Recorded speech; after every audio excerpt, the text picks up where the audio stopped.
le réel pour l'être parlant, c'est qu'il se perd quelque part. Et où?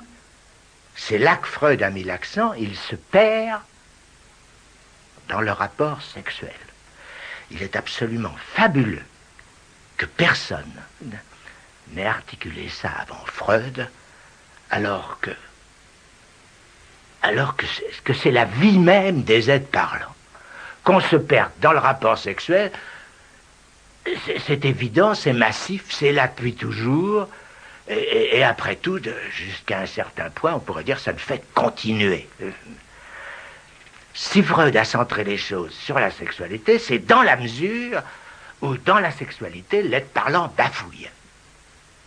Est-ce qu'il a ou non le sentiment qu'il y a quelque chose qui se répète dans sa vie, toujours la même, et que c'est ça qui est le plus lui. Qu'est-ce que c'est que ce quelque chose qui se répète? Un certain mode du jouir. L'inconscient reste le cœur de l'être pour les uns, et d'autres croiront me suivre à en faire l'autre de la réalité. La seule façon de s'en sortir, c'est de poser qu'il est le réel, ce qui ne veut dire aucune réalité. Le réel en tant qu'impossible à dire, c'est-à-dire en tant que le réel, c'est l'impossible, tout simplement. Les trois registres par lesquels j'ai introduit un enseignement qui ne prétend pas innover, mais rétablir quelque rigueur dans l'expérience de la psychanalyse, les voilà, jouant à l'état pur dans leur rapport le plus simple.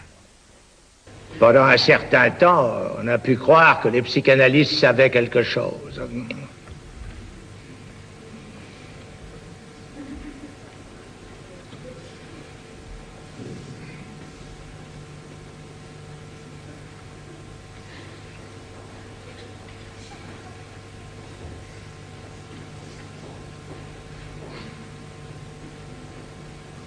En quoi ils ont tort?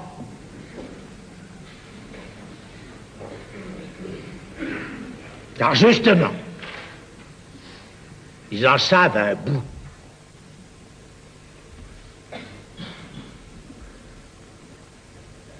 Seulement, exactement comme pour l'inconscient, dont c'est la véritable définition, ils ne savent pas qu'ils le savent.